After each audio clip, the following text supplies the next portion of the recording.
Good evening, everyone. Welcome to LFC Transfer Room. I'm here tonight, joined by Dan, Anil, and Stu to discuss the latest developments around Liverpool Football Club. Pretty much, our stream tonight is going to be centered around the match that we've won last evening in Milano or Milan or whatever you want to call it. It's been a fairly straightforward win. I dare I say. I was actually watching the game with a mate of mine who's a Milan fan. We tried and we were testing our friendship with this one, and it didn't really go well for me inside the first 5 minutes. But then afterwards, it was kind of you know easy job at the office, I guess. Good to see you, J Muse. And yes, nice panel today. I know a lot of good-looking people tonight on this stream, as always. Dare I say? But Only the best. sorry, Only the best. only the best. Yeah, it's a very important requirement here at LFC Transfer Room. You're judged by your looks as well. But so yeah, and no one is gonna get upset because if you're on here, then it means you're good looking. So that's that. Ryan is playing well. Yeah, another man of the match performance for Gravenberch, but we're gonna get into that, all of that, a bit later. Men with beards, I think you were gonna say there, because I don't have a bear here with me, but I'm guessing that's what Muse wanted to say. Yeah. Uh, Yeah, I thought we were gonna get into that whole debate with the men and the bears, but I guess that's like a very different debate from what we're gonna do tonight. But yeah, let's not go into that. So I'm gonna ask you then, all of you, for your thoughts on the game. I would ask you how your evening is going, but I'm guessing it's going really well after last evening. Well, then, mate, your thoughts on the game. Yeah, it was an interesting first 15 to 10 minutes because everyone just had the memories of the Forest game and everyone's negative opinions that they have maintained since the summer started to come out, not just after Forest, but after the first 10 to 15 minutes. It's a really weird game to judge in a broader sense because Milan have that first attack they score from, go long from the goalkeeper. Van Dijk makes a mistake.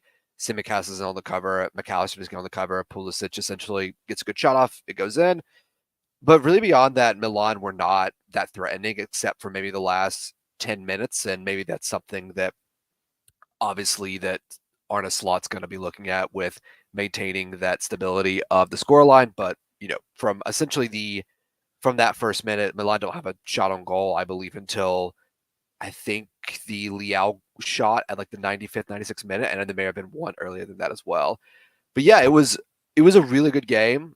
I think that if there's anything that you can learn from this Liverpool side from last year and this year so far is that they do very good when we have the ball. We've recovered from a terrible defeat from at home to Forest where people were just not play. Everyone didn't play well except for maybe two players, and everyone else was just terrible.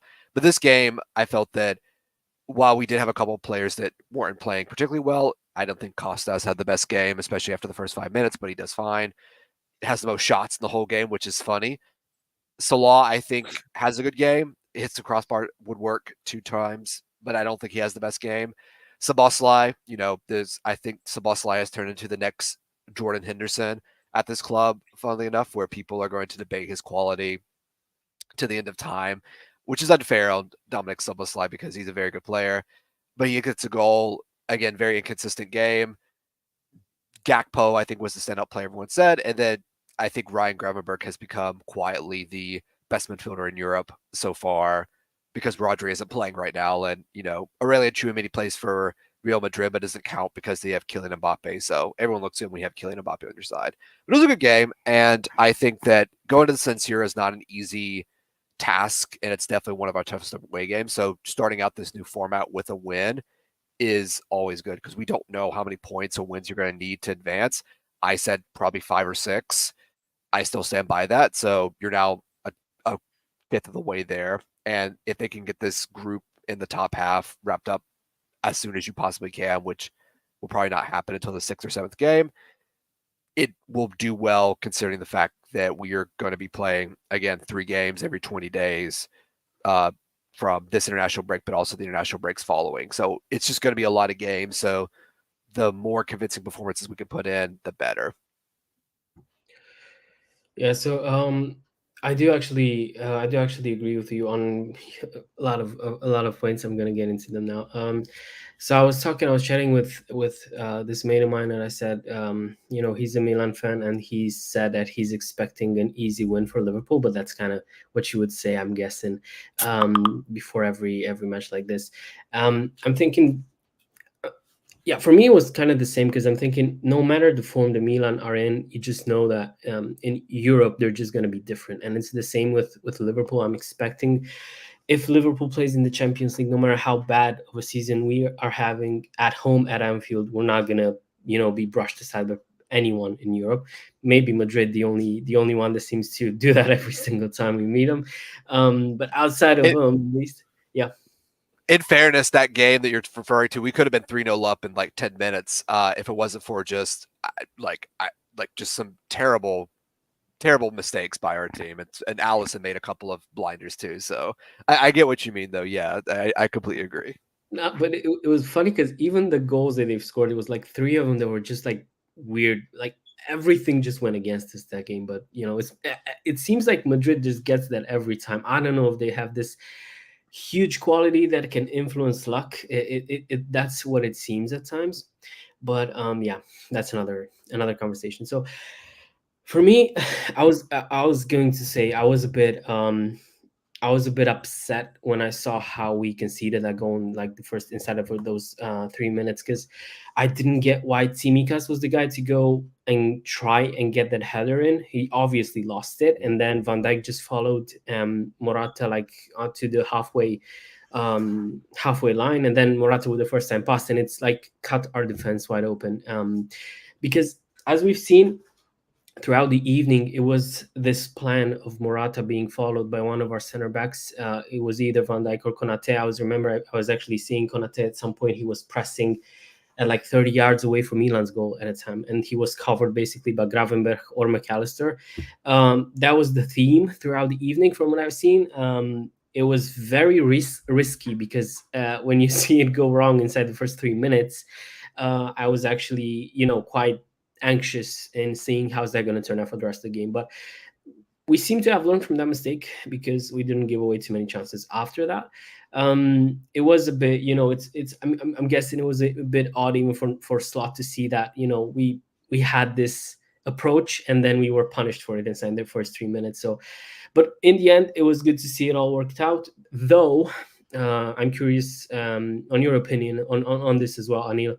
I feel like at times both teams have pressed with basically four people up top, and I've seen that for us we are pressing with so it was Cody, Gakpo, Jota, Soboslai, and Salah on a four line, like very close to their goal, and just as soon as the vertical pass went through that line, we were basically wide. We were basically cut open pretty easily, and we had like four people behind the ball at that time. And I felt like in a few moments, Milan could have had a few bigger chances than they actually did, especially in the first half. So defensively, Anil, do you think it was a good performance, or do you still think it was a bit shaky, maybe especially in the first half?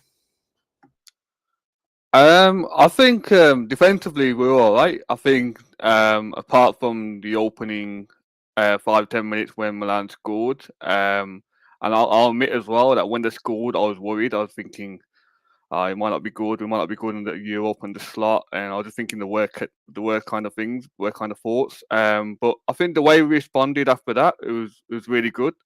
Um, and then after like 10 minutes, I was thinking I had nothing to worry about, to be honest, because the way the players went for it, Gakpo was fantastic. Gravenberch was superb again. I think we controlled the game. We dominated. I mean, Milan did have a couple of chances, and we weren't at our best. But I think, yes, I don't think we were actually at our best, and I think if we were, we could have scored like 4, 5, 6 goals.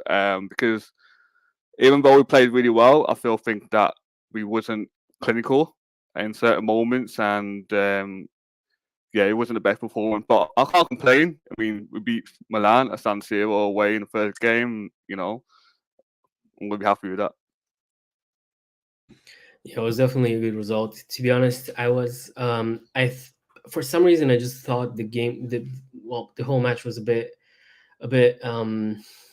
more balanced than it actually was, because I remember I was thinking it was, sort of 50-50, and then I just saw the opportunities on screen. It was like 19-2 at some point, which was very odd to see, especially at San Siro playing Milan.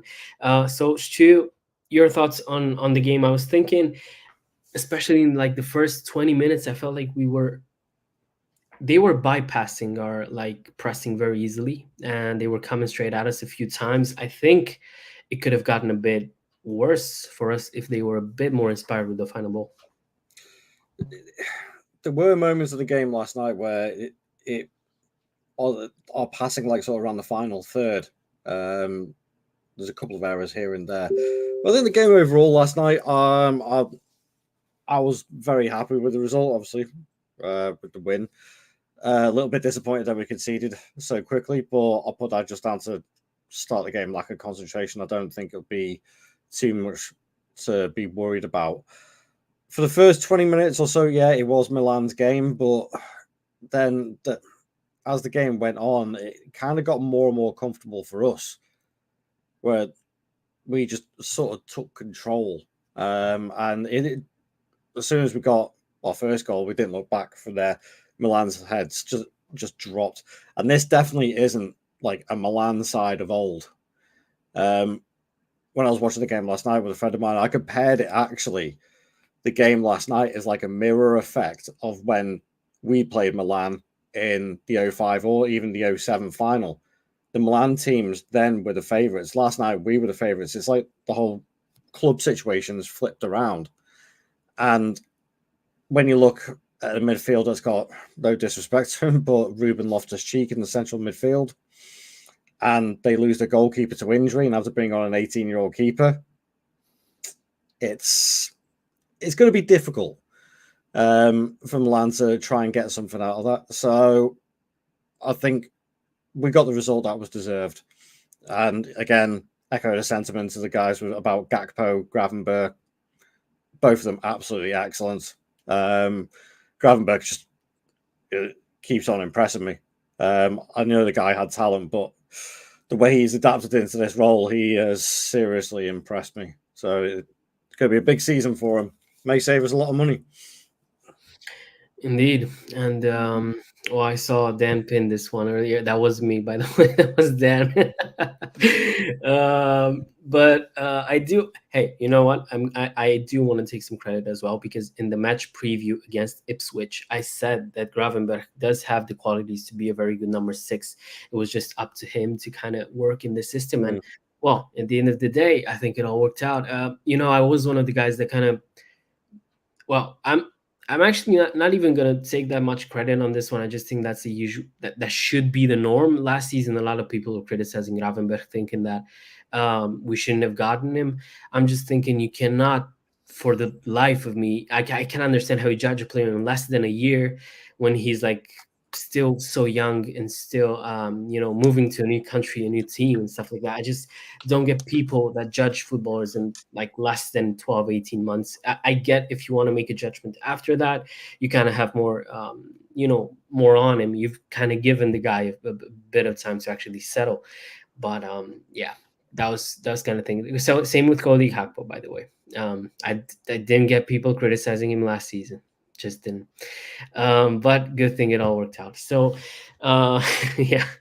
See, I said I was gonna say something. I just Hey, man, no, that's cool. That's cool because he was right. The thing is, though, he was rightly criticised because his form did dip last season. But I don't think I went as far to say I don't think he'd fit into this side. I knew he had decent quality, and I think he's picked his confidence level back up after the Euros because he had an excellent competition with Netherlands in the Euros, and I think he's managed to carry that on, and he showed that again last night that he has got. I mean, the question is now, like, sort of, is he going to be Gakpo or Diaz? But I think even though they both play in the same position, both players offer a different variation of that position. Diaz has got a little bit more speed, maybe a little bit more directness, but Gakpo has got more of the close ball control, the skill side of things, a few more tricks here and there. So I'd say both of them fit in quite well, and we could be in for an exciting season if both of them could stay in form. Yeah, indeed. You know what? At least this time, it is good to have actual options because you know in the past we were thinking that we have you know it was Mane, Firmino, and Mo Salah, but for a lot of time, if one of them just went missing, then you didn't have a lot of options from the bench. Though it seems like we constantly overperformed somehow with Shaqiri and Origi and stuff like that. But yeah, it's and yeah, thank you, Muse, as well. Thank you. Yeah, so for me, it was indeed like for me, it was just really, really important to get this win, especially after what happened against Forest. And you know, I was thinking after they've scored a goal inside the first 3 minutes, I was thinking that it's important to kind of get a goal early because we were coming after you know 90 minutes of not scoring against Forest. And I was kind of relieved to see Konate get that goal especially from a free kick. I was actually gonna. The funny thing is, I knew I was actually gonna you know be a host on Wednesday, and I was thinking about talking on how set pieces could be a big thing for us because we do have strong, tall center backs, and I've seen that with Arsenal. I was kind of getting annoyed at them. They're basically scoring the same freaking goal. From you know, with Saka getting the cross and then Gabriel or Saliba inside like the 6-yard box, and I was thinking how those could be a big thing for us as well. But apparently, I'm not gonna sound as I didn't get to call it early, so it is what it is. Good, it's good that it happened that way, anyways. So yeah, I was actually gonna ask Dan for his man of the match, but apparently he took a bit of a break. So Anil, I'm gonna ask you then. I know that Gravenberch won it again. But were there any sort of unsung heroes from last night that you would like to mention? Was there what, sorry, mate? Maybe unsung heroes, players that weren't necessarily mentioned as man of the match, but you know, someone who could be in contention. I think Gravenberch, he was really impressive again, and we can't argue with the start he had for the season. I was surprised. I never saw him as a number 6. I wasn't sure what his best position was, but yeah, he definitely looked the part. And as Slot said about Dutch midfielder at San Siro, he definitely showed up. And yeah, you can't argue with it. Everything is faultless. It's faultless, and he definitely deserved the man of the match. Yeah. Okay. Stu, I'm gonna ask you then pretty much the same question. One thing that I would want to mention, and one player that I'm guessing wasn't gonna get, and yeah, of course, the center backs I thought last evening were great, both of them. For me, one player that would probably not get that many mentions, but had a good game, I think, outside of a stupid foul, was McAllister.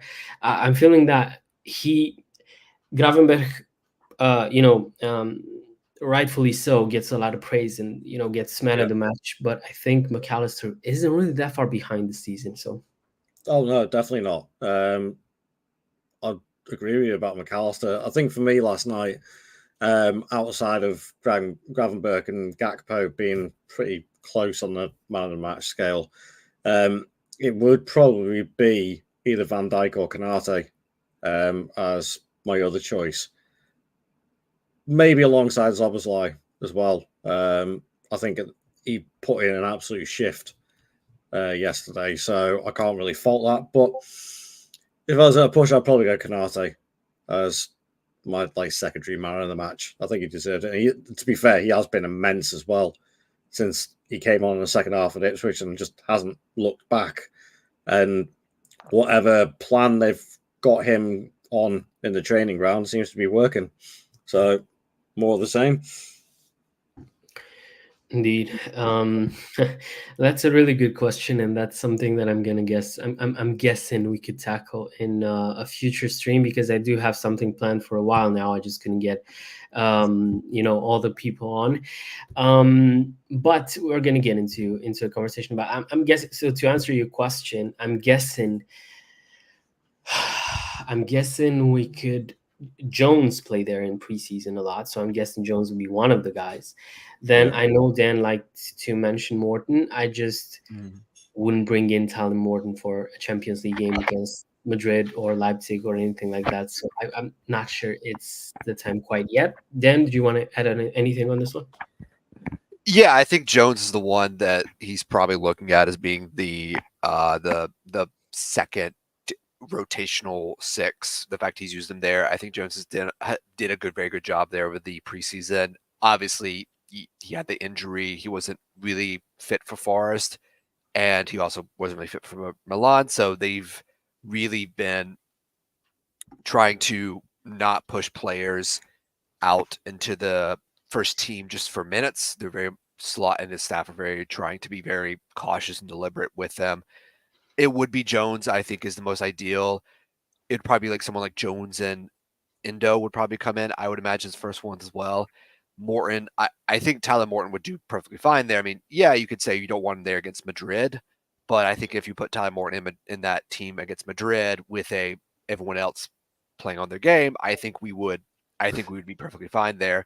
Not because I think Morton is the same level as Ryan Gravenberch, but because what Tyler Morton gives you is very decent on the ball. He's good in the tackle. He's good at covering everything that Gravenberch has done so far. And actually, I think that what surprised me a lot, and as much as I joke about taking credit for Gravenberch's development, what's really surprised me is how well he's read the game.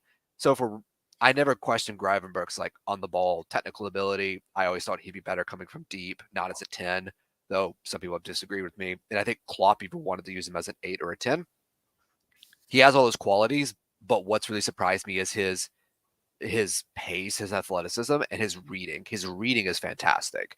And I think that's something that we can't underestimate about this team and this side, is that they are very, very, very switched on in terms of a game mentality sense. They have a very good reading of the game.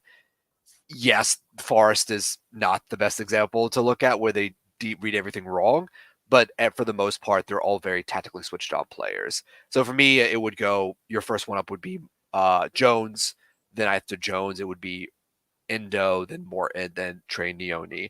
And I wonder who we'll see against West Ham. That'll be the more interesting thing. We might see a double pivot of like Tyler Morton and Trey Neone against West Ham, but who knows? But we have a really, really good set of players. The only problem is that with Harvey Elliott out, we really don't have a natural 10. And that's really the biggest miss at the moment. And obviously, people will say, well, McAllister could play the 10. And he kind of played the 10 last night at times with Gravenberch staying deeper and McAllister pushing up. But, it could be a situation where Tyler Morton comes in alongside Ryan Gravenberch and they push McAllister up. I don't think it's that. I think it's Slot understands that Indo needs more time to develop his game to match his style. But I remember when we bought Indo last year and he didn't play that much until like November. Then from November to February, he was like the best midfielder. So I wouldn't count Wataru Indo out just yet. Even if he only plays a handful of games, he's, again, very tactically switched on. He's not technically a bad player. And if he has to come in and play a couple of games for us, there are way worse players you could have in your midfield, like, Kobe Mainu or Casemiro or Enzo Fernandez to come in and play in that midfield that are way worse than Wataru Endo. Okay, so one other question I wanted to ask you, Dan, because you went missing for a bit earlier on. I was helping the missus with groceries. Yeah, we can understand that. You cannot refuse the misses, even if we're in the middle of live stream. So good for you. Good for you. We support that. One thing that I wanted to ask you is for your thoughts on men of the match. Now I know Ryan Gravenberch got it again. I was thinking maybe if you want to mention any sort of unsung heroes. I was mentioning McAllister a bit earlier on, and obviously we only scored 3 at the San Siro. Couldn't get other teams scored 7 last evening against Barnsley, but hopefully we're gonna get to sort of those numbers this season, us as well. So I'm thinking, any unsung heroes you want to mention? Yeah, I think the biggest one that we haven't talked about or mentioned is Trent. So Trent goes against Rafael Leao. There were people in our chat, and I'm assuming there are other Liverpool fans and around the world on the interweb saying that, oh, we need to sell Diaz and Gakpo and buy Rafael Leao because he's direct, he dribbles, and he has a shot on him. And listen, I think Rafael Leao is a good player. I don't think he's crap. I don't think he has any downsides to his game really, except for in product. But I think Trent did a really good job handling him. Man. He did. Lazy. What? He's lazy. He's lazy. Yeah. I mean, I think that's more of just in the side he's set up in right now, where he's kind of seen as the outball. So they're not asking him to do a lot of pressures. But if you look at a team with Morata, Pulisic, and Leao as your wingers, that's very much Morata's doing the dirty work. Pulisic and Leao are the ones that are supposed to win their one-on-one battles. I think Trent deserves a shout out because he handled Leao very well, and Trent's always going to get criticized for when he has bad performances against good wingers, and I think he did a very, very good job against Leao the whole game. His passing was good. He got that assist, I believe, for Konate. Yeah, the floater free kick. So listen, you can't look past Trent, and I think that we're at a time period with this team and with this setup on their slot that I think Grav is just going to continue to stand out and be solid. And the thing is if you have 2 to 3 players that are just solid, and as long as Trent isn't as bad as he was at Forest, or if Szoboszlai is not as bad as he was against Forest, we'll win 80% of our games this year, because all you need from Trent is just one moment of quality and you get a goal. And as long as he is doing his job against Leao, which he did very well, we will win most games. And I think that he did that very well. And yeah, Paul also mentioned that they covered from as well. Yeah, that's another thing too. Our covering, apart from the first goal, has been very, very good.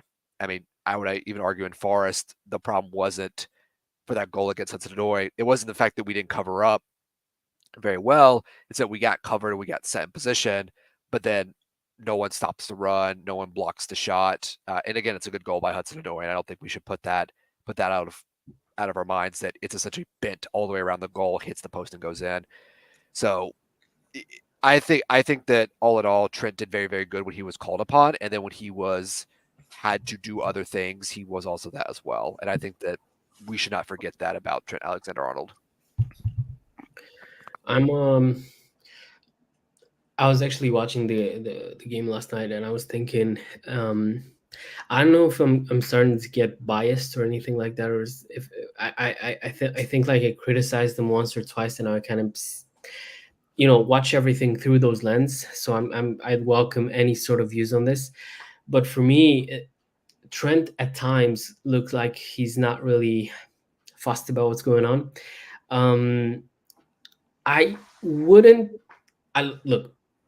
I've never once said that Trent is a bad defender. I just wouldn't necessarily praise his defensive game last night. I think it was okay. I didn't necessarily think he kept Leao that quiet by himself. I think, in a lot of moments, as Paul said, it was more help from his teammates. I think Szoboszlai as well is another one. I know, Stu, you mentioned him as one of the unsung heroes. For me, I just get this. I still don't know how I feel about him. In the first 3 months after he signed for us, I was thinking that we got Stevie G regen, and ever since then it just went downhill for him. I'm not sure. Don't get me wrong. Sort of in the Forest game, I was fuming with him. I don't think he had a good game at all in the Forest match.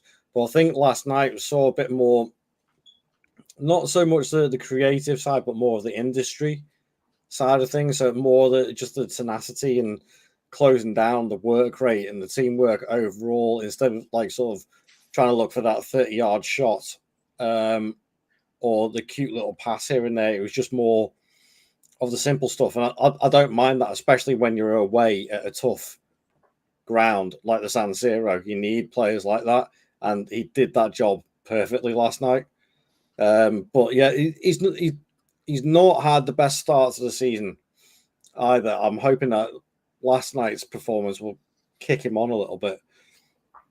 Yeah, hoping we can actually see him go there. I do agree with the work rate part. I think that's kind of like pretty much the only thing you really want to ask for. Any player to give 100% on the pitch, and then whatever follows, we're gonna see. So yeah, I think with him, you can't really fault his work rate.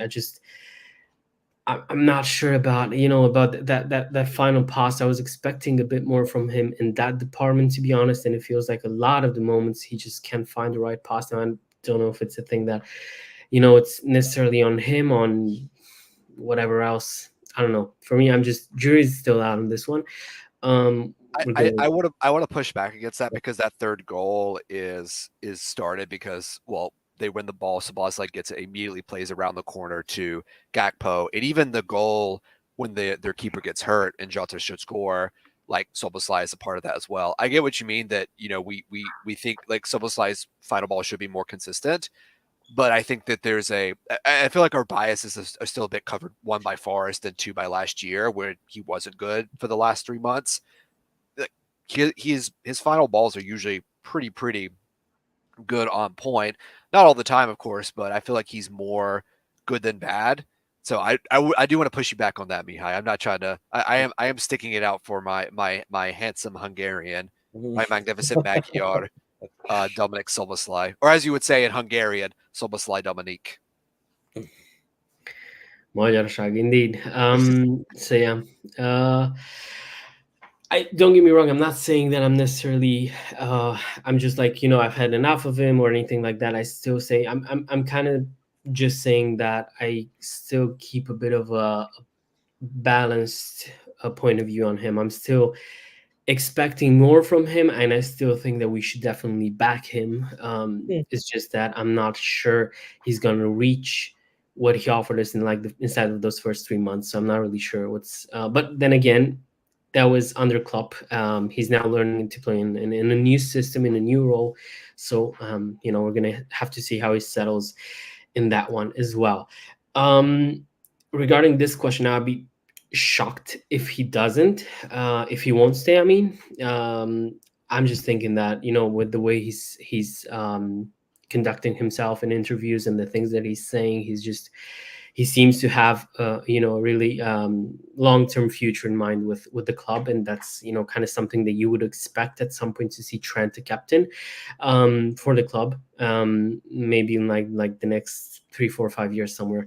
But so yeah, I'd be very, very surprised if Trent doesn't stay. I'm still part of me is still fairly anxious because I was thinking we get this done a bit earlier, but and not only him, Van Dijk and Mo Salah as well, but we're gonna have to wait and see on that one.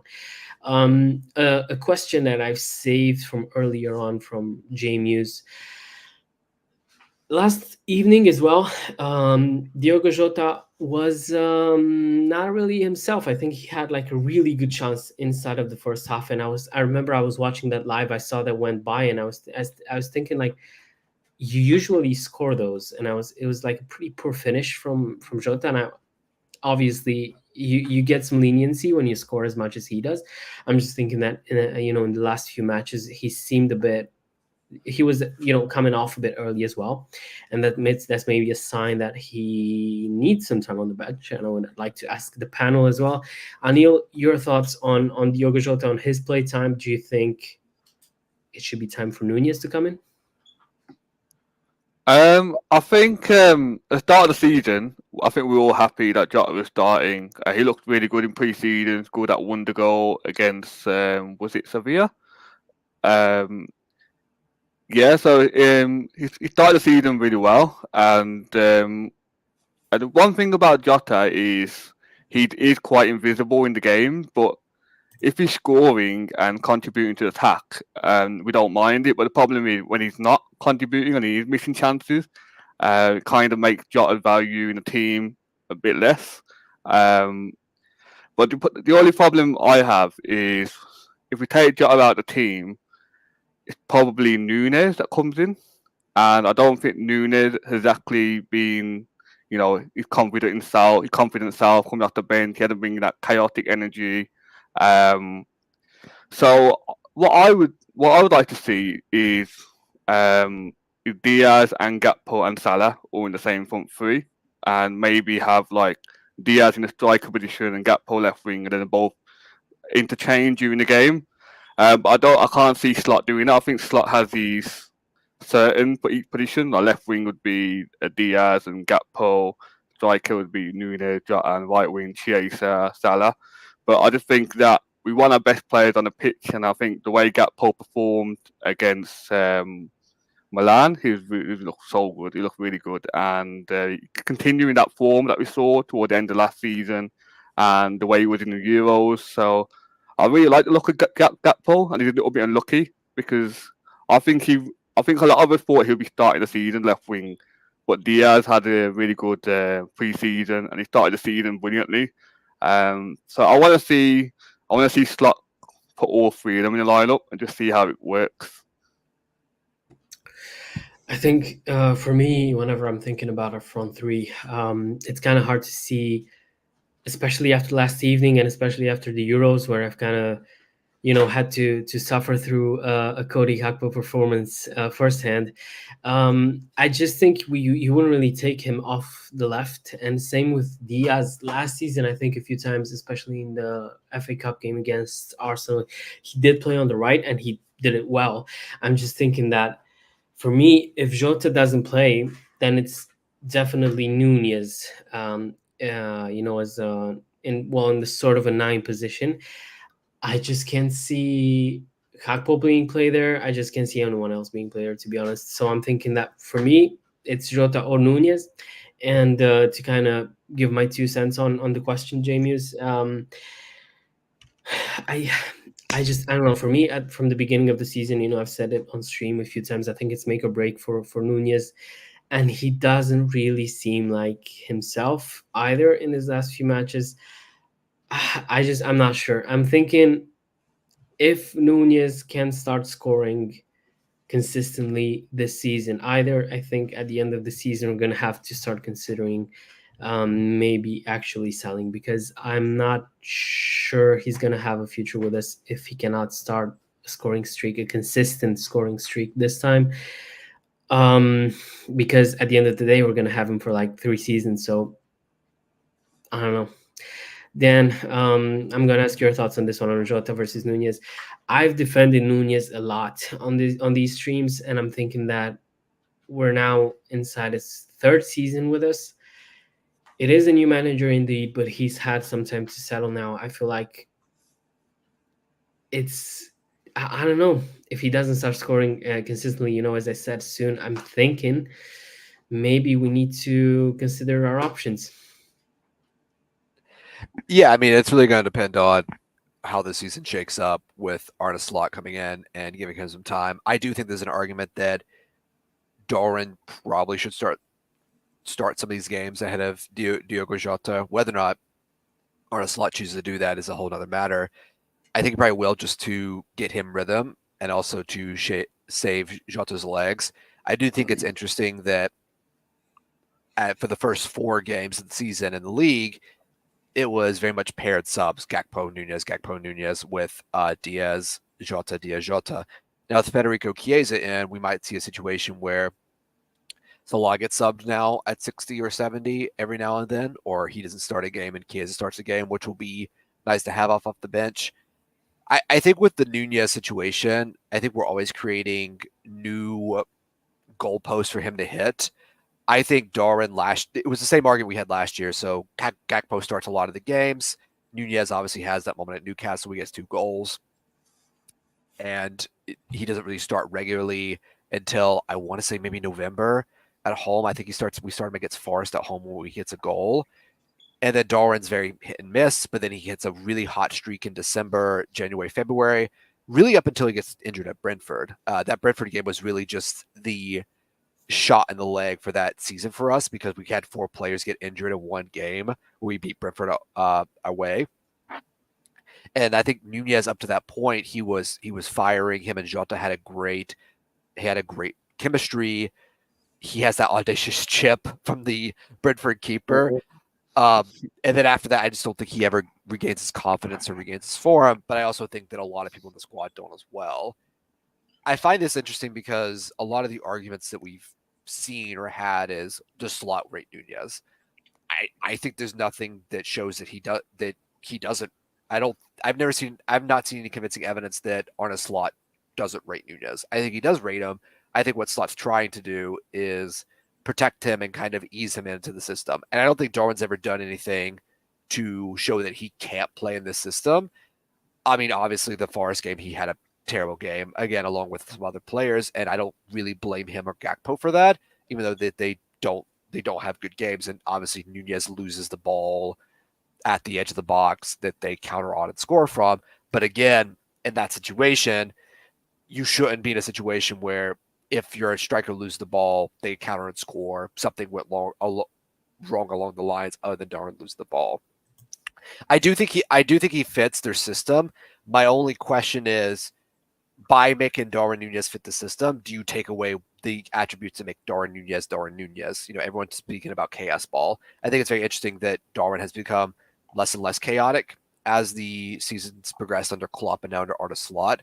So I think in the ability to round off his edges a bit, so to speak, and make him a more holistic forward, I think that maybe somewhere along the line you may lose what makes Darwin exciting, fast on the last line of the defender, running and beyond. That blistering pace, his power, his ability just to shoot balls very, very hard, which I know is very funny to say out loud as like a skill for a striker, but he does hit them very, very hard. He hits them too hard, in my opinion. And if Darwin had like maybe 5% more finesse, he would have like 15 more goals by now. I think it's really going to come down to how does he progress in the season? Does he stay fit? Does he stay firing for a long period of time? And that's really what's going to come down to. For me, I think Darwin is too talented to not back until Slot says, I can't work with him anymore when you get someone else in. But I don't think we're there yet. And to be perfectly frank, there's not that many great forwards out there that I think would replace them. I mean, obviously people will say like Opienda from Leipzig. They'll say Sheshko from Leipzig, or insert some forward in Europe. But they're all projects in different ways, either playing in the Bundesliga or like Benjamin Sheshko being still relatively young. So for me, you just back Darwin until it doesn't work anymore, and then maybe you start looking at other options. But considering the fact that Salah, as of right now, is probably going to leave next year, and again, Van Dijk doesn't have a new contract, and Trent still doesn't have a new contract, do you really want to be in a situation where you're trying to move Darwin and buy another player when you have other problems to solve? So I think right now, keeping Nunez and working with him is just the best, most rational option of all options. And I think he will come good eventually. It's just he'll probably come good in the sense that he gets 15 goals and 10 assists. And I've already said if you can get Darwin Nunez to get 25 goals and 10 assists, you'll win the league, because if he's getting 25 goals, he's having like 100 shots a game. And like while it's not efficient, if you're having 100 shots a game, you're going to beat most teams. And I believe in Slot's ability to work with these players, and also these players' ability to adapt and develop, because we've seen that over the past 3 years. I think one of the things that, especially with when I was reading this comment as well, I'm thinking Nunez is a player that thrives on confidence, and I'm thinking that maybe he didn't really get enough game time to kind of get him going this season. So I'm thinking we're going to play. So we obviously have Bournemouth at the weekend, and then midweek we're going to play West Ham in the EFL Cup. Now, I would expect Darwin to start that game. I'd be very surprised if he doesn't. Maybe that's what he needs now, 60, 70 minutes in a game where he can actually, that he can actually get going and hoping that's what's gonna work, because indeed, as people said in the comments, we've seen that Slot didn't really give him too many minutes up until now, and that's kind of you have to think about, was it fitness issues? Did he want to give him more rest? Was it simply not trusting him? We don't know, so we're gonna have to wait and see. Stu, same question then to you, because they really get to ask you now. Jota, Nunez, your thoughts on these two? For me now, I don't sound too harsh on Jota. Jota's had the first 4, 5, 6 games of the season starting as a striker. Now we've got 5 games now with 2 away, 2 away from home and 3 at home. Give the chance to Nunez. 5 games up to the international break. See what happens. Both of them are just as capable of each other. And again, it's like the whole Gakpo and Diaz. They're very good in those positions, but have very different traits why they're good in those positions. Jota's form, I think he's lacking a little bit of confidence at the moment. So I think it's a prime time to try Nunez up front. 5 games up until the international break. We should be able to, or Slot will definitely be able to tell by then who he could rely on out of the two of them as his main striker, really, for the rest of the season. So, yeah, I mean, that's what I'd do. I'd give Nunez a shot up until the internationals. So I want to pose a question to the group, the panel. What do you think is the goal to game ratio for Darwin and Jota? What do you think it is for Darwin? Like how many goals to games, the percentage ratio roughly? All competitions, not league. Goals to games. I think he averages a goal every 3 games. What do you think? Anil, Mihai? I say Jota, goal every 3 games. Nunez probably under 4 or 5 games. Nunez probably over 4 or 5. Mihai, what do you think? Oh, you're muted, Mihai. You're good. I do it all the time. It's okay. So, do we say goals or goal involvement? Like goal? No, just goals. Goals to games ratio. 1 and 4 for Darwin. So they're both 1 and 3 in all comps. In their okay. entire career, they're both 1 and 3. So if you think about that way, and we think Jota's more of a finisher and Darwin's more of a, they have the same percentage of goals. So I would just flip it on. Who do you think has the potential of scoring 25 to 30 goals a season if they develop? If they're in the best form, who do you think scores like 25 to 30? Do you think it's Jota or Darwin? But if Nunez. a chance falls in the 88th minute, 6 yards, a header, a ball with an open net, who do we think scores it? Who do we think? Darwin scored in the 92nd minute at Newcastle away, 1-1, and with 10 men down against Nick Pope. Like, it's a difficult one. It is a difficult one because is it the goal ratio, as you say, goals to game ratio? If they're absolutely identical, then there's nothing to tell them apart. Then that presents the next problem: is can Slot get either one of them to be that 25 a season striker? If not, then that presents the next question of we need to find a striker who has a ratio of 1-in-1 to 1-in-2 to be the improvement, because that is what we, in the end, will miss out on titles. Or do you think, Stu? Or do you think they think that we're okay with 2 players being 1 and 3? And let's say Diaz, I think Diaz is 1 and 5, and Gakpo is about 1 and 4. And they sort of like average each other out. Yeah, they all sort of like average each other out. Or do you think they say, actually, we bought Chiesa in, we want to swap either Gakpo or Diaz for a 1 and 2, 1 and 1, and still keep Jota and Darwin around as the 1-3 guys. That's a possibility. It reminds me a lot. It reminds me a lot, and I know this is a bit before my time. It reminds me a lot of the old Gerard Houllier teams where Heskey was very much 1 and 3. Your main strikers were Owen, who was 1 and 2, but blew out his hamstrings. Fowler was 1 and 2 before he left, and they just never got that consistent striker. I would say up until maybe Fernando Torres, because Jibril Cisse breaks his leg. He was, again, I think Cisse was very underrated at the time, but he just gets hurt and isn't able to continue.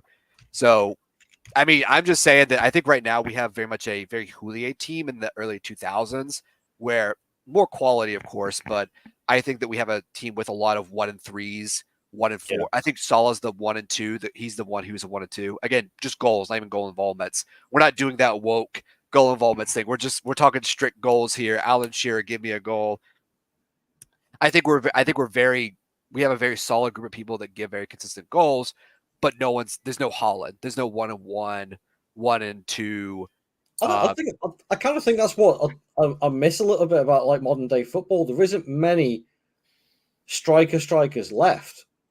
You look at Haaland. Haaland's a traditional striker. Yeah, okay, he'll come out of the area a little bit, but for the vast majority of the time, Haaland's goals are box, 18-yard area goals, 6-yard area goals, and there just isn't that many of those types of players left anymore. And it's kind of sad because it's like I can see what you're saying, Dan, like sort of relying on having 6 class forwards, so to speak, and that over the season that will average itself out, and each one of them will probably score 15 to 20 instead of having that one guy stand out like Haaland does for City. But I don't know. I kind of like the idea of having a focal point striker. Oh no, I absolutely agree. It's very funny because I think we've actually done what City did way back during Pep Guardiola's first City teams from like 17 to 20, where it was very much like we're going to spread the goals over 5 players. They're all going to have 15 to 10 goals, and we would just have 3 players score all the goals. Well, now it's for City, it's 3 players score all the goals, and we have like 5 to 6 players score all the goals. It's just an interesting reversal of how to approach football from 2 different echelons in the English Premier League. I'll stop now because I know Anil and Mihai want to offer more insight on this as well. No, I was thinking about it. I was checking Nunez. I was actually, debating this with this friend of mine, as I said, who's supporting Milan, and I said that I do think that he's being unfairly criticized a lot. If you go on Twitter, you see him putting categories with Anthony or Modric or players like that. I mean, that's just a straight up disrespect. Because when you look at it, I was actually looking on Transfermarkt, and I've seen that he basically, in 99 appearances, all competition, he has 50 goals and assists. So that's like 1 and 2, which is, if you look at that, it's, whatever if you just get him, and a lot of those matches were played off of the bench as well. So I'm thinking that, he does offer a lot. I'm just thinking that, are we ever going to get that, what we were hoping to get out of him in this first season, let's say, when he, when you look at it, those missed chances, and you were thinking at some point we will unlock him and he's going to start scoring goals for fun. I was hoping that would happen and it just didn't. So now I'm thinking, is he going to get there or not? So yeah, Anil.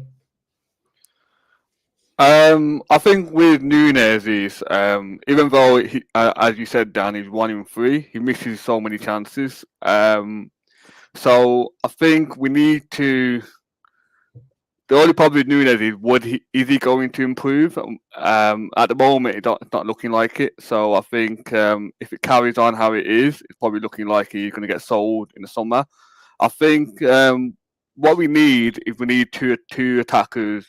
Like in 18-19 where we had Mane and Salah, they're both scoring like 20 plus goals, and I think that was part of the criticism with Diaz. I think he was slightly underachieving in terms of end product. So I think hopefully, because of the way Diaz started the season, his end product has improved. And I think with Darwin, it's all about like waiting and see, ain't it, to see what happened during the season. It's still quite early on. It's already been 5 games in the season.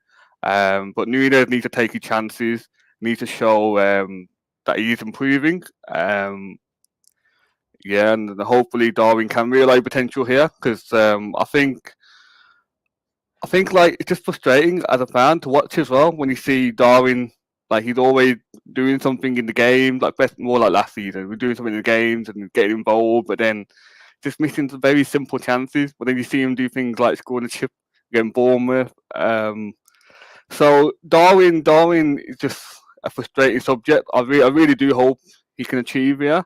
But right now, the feeling as fans, I don't think it's feeling too good. But a lot can change too early in the season, so we'll just have to wait and see what happens. Yeah, I think he could absolutely get a streak of like, as Dan said last season. I remember him. I think it all started with the Bournemouth game or some around that time where he started to score a lot. Sparta Prague, Bournemouth, yeah. So I'm thinking he could definitely have a streak like that, and then our minds could change again. So, But yeah, I'm guessing we're gonna have to wait and see. Yeah, that's I've seen. Where does he play now? Is it? Bordeaux.